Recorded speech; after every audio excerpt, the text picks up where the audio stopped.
අපේ උරුමයන් ගැන වගේම අපේ අතීත තොරතුරු ගැන විස්තරාත්මක වීඩියෝ ඔබ වෙත ගෙනෙන මාහින්න YouTube නාලිකාවට ඔබ සාදරයෙන් පිළිගන්නවා. අපිත් එක්ක දිගටම රැඳිලා ඉන්න. ඒ වගේම අපිව subscribe කරන්න. අද අපි යන්න කල්පනා කළේ ගම්පහ දිස්ත්‍රික්කයේ තියෙන පුරාවිද්‍යා ආරක්ෂිතයක් බලන්න. ඒ තමයි යක්කල අඹගස්පිටිය ගමේ තියෙන අඹගස්පිටිය අම්බලම. මාහින්න YouTube නාලිකාවෙන් අපි මීට පෙර වීඩියෝ වල අම්බලමක් යනු කුමක්ද යන්න වගේම අම්බලම් නිර්මාණය ආරම්භුනේ කෙසේද යන්නත් පිළිබඳව කතා කළා. ඔබට මතක ඇති. ඒ වගේම රටේ නොයෙකුත් ප්‍රදේශවල තිබෙන විවිධ වර්ගයේ අම්බලම් කීපයක් ගැනත් කතා කරලා තියෙනවා. ඔබ අපේ මේ මාහින්න channel එකට පිවිසෙන්නේ මුල් වතාවට නම් ඔබට පුළුවන් අපේ නාලිකාවට පිවිසිලා ඒ මුල් වීඩියෝ ටික නරඹන්න. ඉතින් කොළඹ නුවර පාරේ කොළඹ ඉඳලා නුවර දෙසට ගමන් ගනිද්දී කඩවත අධිවේගී පිවිසුම පසු කරලා මදක් යන විට යක්කල මන්සන්දියට ළඟා වෙන්න පුළුවන්.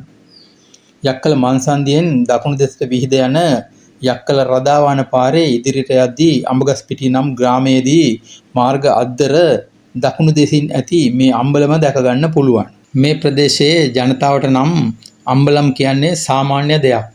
ඒ දිවයිනේ අනිකුත් ප්‍රදේශවලට සාපේක්ෂව මේ ප්‍රදේශයට අම්බලම් බොහොමයක් පිහිටලා තියෙන නිසා.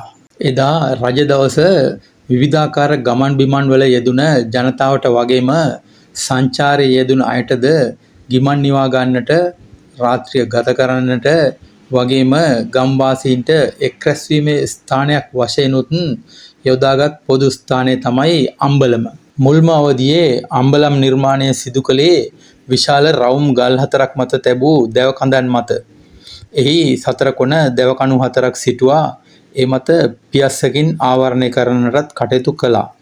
එදා ඒ පියස්ස නිර්මාණය වුණේ බොහෝ විට පිදුරු හෝ පොල්ලතු සෙවිලි කිරීමෙන්.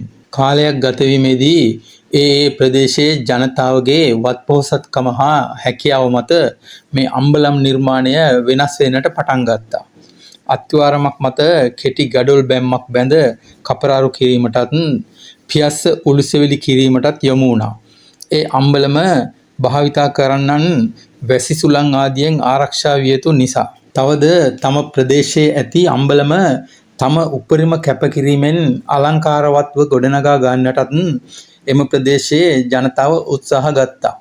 ඒ අනුව තමයි අම්බලම් වල විවිධාකාරයේ කලාත්මක කැටයම් යෙදීම පවා ආරම්භ කෙරෙන්නේ. ඉතින් ඒ වගේ කැටයම් යෙදූ අම්බලමක් තමයි මේ අඹගස්පිටිය අම්බලම. මේ අවට ප්‍රදේශයේ තියෙන කැටයම් සහිත එකම අම්බලමත් මේ අඹගස්පිටිය අම්බලමම තමයි. මෙහි පියස්ස රඳා පවතින්නේ ගල් කණු 12ක් මත. මේ ගල් කණු අලංකාර හැඩයන්ට කපා නිම කරලා තියෙනවා. කණුවල බොහෝ ප්‍රමාණයක් අෂ්ටාකාර හැඩයට නිර්මාණය කරලා තියෙන්නේ. ඒ විතරක් නෙවෙයි. මේ අම්බලමේ තිබෙන තවත් විශේෂත්වයක් තමයි මේ කණු සමහරක ඇති කැටයම්. මේ වන විට ඒවා හඳුනා ගැනීම ටිකක් විතර අපහසුයි. කොහොම වුණත් කැටයම් සමහරක් නම් පැහැදිලිව හඳුනා ගන්නත් පුළුවන්. රාමායනයේ සඳහන් වන හනුමාන්ව ඉන් එක් කැටයමක නිරූපණය වන බවත් දැක ගන්න පුළුවන්. අම්බලම වටා මදක් උස ඇති බැම්මක් බැඳ කපරාරු කරලා තියෙනවා. ඒ වගේම එහි ඉදිරිපස පැත්තේ ඇතුළු වීම සඳහා දොරටුවක් සවි කරලා තියෙනවා.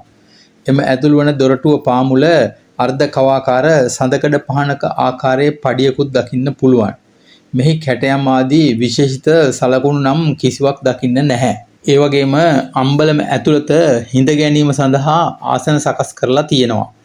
එකල අප සමාජය පුරා බැඳී පැවතුන කුල භේදයේ හේතුවෙන් එම ආසනද වෙනස් උසවල් වලින් යුතුව නිර්මාණය කරලා තිබුණ බවත් දැක ගන්න පුළුවන්. මෙහි වහලය පළ හතරේ වහලයක් වන අතර බෞද්ධ පිළිම ගෙවල් වල පියස්සේ ආකාරයට ආනති දෙකකින් යුක්තව මධ්‍යයෙන් උඩට එසෙවී තිබෙන ආකාරයටයි නිර්මාණය කරලා තියෙන්නේ.